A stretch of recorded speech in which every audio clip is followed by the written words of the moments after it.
Dear God, I thank you for this day. I thank that I can come here and learn about you. I thank you that we can come here and learn, and I pray that we will just have a good rest of the day and that all the other talks will go well and that technology will go well. And I pray that as these students leave this place, I hope that they take what I said to heart and that I hope that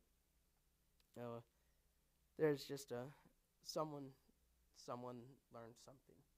Amen. So first, let me start off by saying this is an academic talk. So if I offend you at all, good. That means your ideas are being challenged, and that means we are learning. So this election cycle has created a very large divide between our two nations, or the two political parties of our nation. This divide has began to bother me since the day I learned about politics. My proposal for the fall semester was an idea to create a devotional and research the different opinions with Christian views such as gay marriage, drugs, violence, alcohol, marijuana included in drugs, and government. I researched these topics by looking at radical sides of both parts, such as the Equality Federation, the gay rights activist blogs, Stop the Drug War and the Drug-Free World, Quaker Cloud, Anti-War blog, and countless other political blogs. One of my favorite TV shows, Parks and Rec, is a great example of the tying between the two parties and like working together. So one of the main characters is Leslie Knope, and she's a kind, very energetic, highly intelligent Democrat, and Ron Swanson, on the other hand, is a quiet, antisocial, anti-government man's man.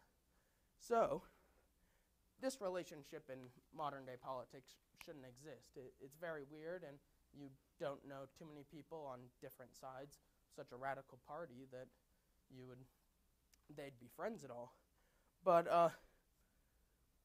we witness on the news and in social media that liberals, conservatives, creationists, evolutionists, soldiers, hippies, Christians, in Parks and Rec, we see through the friendship of Ron and Leslie that there is a way to put aside our beliefs and put away our differences and come together in a positive, mutually beneficial way. We see that our beliefs, when never challenged, are never really seen as wrong. Because of the fact that my proposal was very introverted and my experience didn't actually include other people because I was researching it and sticking with me and being on my computer most of the time. And for years I was very sound in my beliefs. I was raised by my mother over there and was raised conservative, as most of us probably in here were. But last year, I heard something that Mary Shelley said, which was, "I am not one for opinions because I feel the other side too strongly." And this quote has changed my thoughts on politics and on opinions and made them more empathetic to a degree. And I found that there are good arguments for each side, and this led to the conclusion that so many thoughts and beliefs are relative and based on thousands of small cultural quirks. It was odd researching topics that I had already agreed with. I had to learn how to objectively look at evidence, and the first example when I read up on the morality of drugs and whether or not you agree alcohol is a drug. And the morality of alcohol is debated among Christians quite well. There are teetotalers, which are people who do not even touch it, and then there are people who believe that Jesus drank, so i.e. it's not wrong. And the circumstances I grew up in, I had a very large family, and most of them were well endowed in the alcohol drinking. So, that was that. I had always kind of seen alcohol in a semi-positive light. It never was wrong to me. I never really grew up seeing it wrong. But like the more I researched it, the darker that light kind of got. With more than 88,000 deaths from just alcohol a year, it had affected me, and I didn't realize I was that wrong. And you hear these stories about thousands of people. We heard them yesterday about people dying from alcohol use, having their lives ruined from it. And I don't think that alcohol is entirely wrong, but moderation is key. And one of the Bible verses that kind of found really motivated me in this and now is the verse that's take the plank out of your eye before you try to fix the splinter in, or I don't remember the actual verse. I forgot my Bible, so I can't have it. But it's a verse along that line, and I believe it's in John. And this next part of my verse is probably going to, or of my speech is going to be very controversial, I think. And the reason it is because throughout my research, I kind of found out that cannabis or marijuana is not wrong in the Christian faith. A lot of people say that there's the verse that kind of motivates a lot of that is, do not be like stupid with drunkenness, do not give in to drunkenness, or do not be out of your own mind. And while these are all true, at the same time you are drinking caffeine and you're drinking sugar, you're drinking all sorts of different, alcohol is a big one, that these are all drugs that change how your mind works. And I don't believe that if you think those are right, then it is wrong to say that that one is wrong. And a lot of people say that it's an escape from reality and that there are a lot of problems with that. But at the same time, when you go to a movie or when you sit down and watch Netflix, it's the same concept. You're escaping your reality. You're not trying to live in the moment, or you're not trying to be in reality to a degree. No. Sorry. Sorry. And another thing that I researched that I didn't quite agree with was gay marriage. I'd always grown up conservative. I believed in the Bible, and there are a lot of reasons of why it should be wrong or why it is wrong throughout the Bible. But one of the things I noticed was that there wasn't a lot of things that were morally wrong throughout the Bible besides a few verses. And while I may not agree with it at this point, I agree that it is wrong right now, but I do not believe that we are entitled to stop it. War was another thing I researched, and the violence with it. And in 1 Samuel 8, it explains how Israel's desire for a king and how it talks about how people are oppressed, controlled, and killed by this king. And it talks about how with the creation of kings, wars will be waged, sons will be taken and sent to their deaths, wheat will be harvested and used for the royal meals. This is not a well-known chapter, or really a lot of these verses aren't too well-known, but it shows a lot of truth about how war and leaders will use war and violence to not for their benefit and not really for the benefit of the people. And I honestly, through my research, I never really came to a full conclusion. It's hard to say when war is right and when war is wrong because of how prevalent it is through the Bible and how it shows that even though there are circumstances that say never hurt each other, but when you look at Syria and a lot of other countries right now, it's hard to say that you have to stay out of it when there's so much destruction and so many lives being lost by each of those.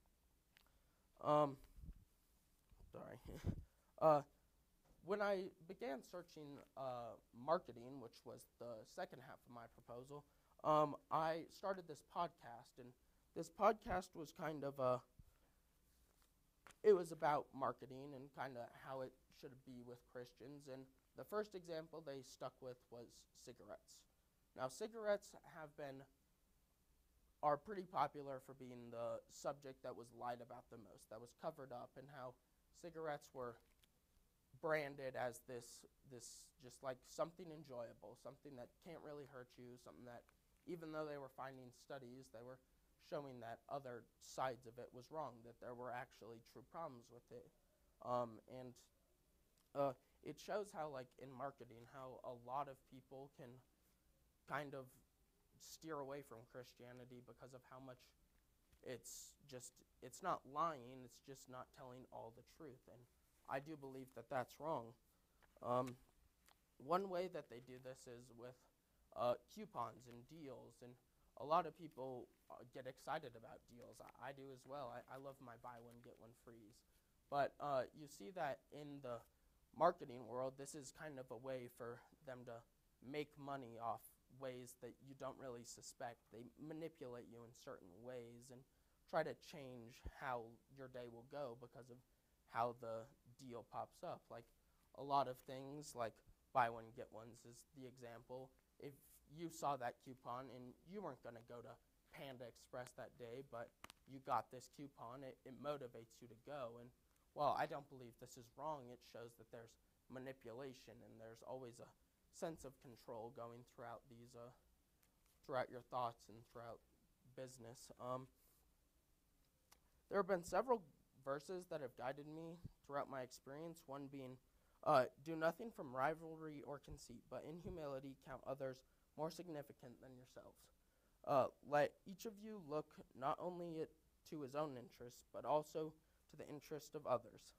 This verse kind of fueled my thought process as I went through my fall proposal, and especially with the election process and how the actions from rivalry fueled a lot of the media and the choices people made. A lot of people thought that, oh, just because I'm a Republican, I should vote against the Democrats, or just because I'm a Democrat, I should vote against the Republicans. And this verse kind of shows that it's not always about rivalry. It's about how we need to really look at like true hard facts and make our decisions based on that, not out of a rivalry of some degree. We can look to a lot of, one of the main ones was Russia and how Trotsky and Stalin both rose. And Stalin created, when he was competing with Trotsky, he would always destroy the plans of Trotsky. Like a lot of them were how they needed to build these new factories, but Stalin said, oh, we don't need to build the new factories. And then he kept rivaling Stalin or Trotsky until he gained the full power and was able to kick Trotsky out of Russia. And he then used those ideas for his own gain. And that always kind of sat with me wrong, was that this rivalry between them kind of caused a lot of problems for Russia and a lot of things that never could have really worked, but they ended up working once they were put into place. For my spring proposal, I kind of focused on two specific verses, and one was, you should not give false testimony against your neighbor, Exodus 20:16, and do to others as they would have, as you would have them do to you, Luke 6:13. These verses are pretty simple, as do not lie. However, it's hard to not lie. It's very hard to not lie. We do it throughout our day. We say white lies to get out of situations. We think that there are a lot of places which you can lie to get ahead, and I think that's very prevalent in business nowadays, and that's where Christianity is lacking to a degree, is that we see that in our personal lives, lying kind of weaves its way into how our social structure works, and we take that into business, and then that then creates an absence of Christianity throughout business. And, well, we begin to lie to customers. They use the plastic meat that goes on your sandwich and your bun to make it look very appetizing and very real, but at the same time, those aren't what they're serving you. It's a lie. It's not true. Now, this may seem like a weird part of my speech is to talk about my service component, and I was very conflicted when I began because I didn't really know what my service project should look like, and I really didn't think about it too much until it was kind of when I first got a job that I started giving to the homeless every time I could. And now, I wouldn't give money. I'd give food. I'd give water or anything I had that I could. And it came to me at this point that I needed to do something I didn't agree with, something that would have challenged me to be a different person. And so instead of giving them food or water, I decided to start giving them money. And that was kind of me building this trust with myself that I needed to trust people in the world, that if I gave them money, they wouldn't waste it. They would work towards getting something better. And I would give any time I saw a homeless person. I saw it a lot on Wadsworth and 285. There's always one man there. And every time I'd go, I'd say, use this for something you really need, or use this for something you really need. And then I found several Bible verses that, like Jeremiah 29:11 and a lot like that, that are, I know the plans I have for you, declares the Lord, plans not to harm you, but to give you a hope and a future. And that really kind of started changing the way I looked at money, and the way I kind of started thinking about how money can be such a corruption, and how in marketing that's kind of all it's about, is how to get more money, how to get more and more money. It's but when I looked at it, I saw that we can look to get more money, but we also have to look at the generosity side and how to give away to fellow people. So I started at the beginning of this year giving any time I saw a homeless person money. And so far, I haven't seen a lot of the same people there. I've seen new homeless people. Probably every 2 weeks there's someone new.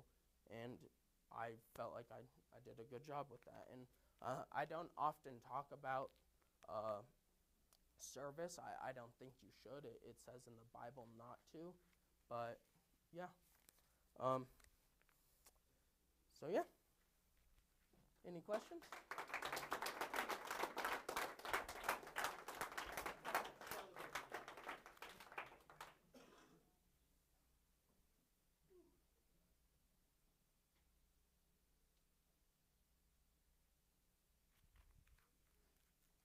Cool. I'll pray, and then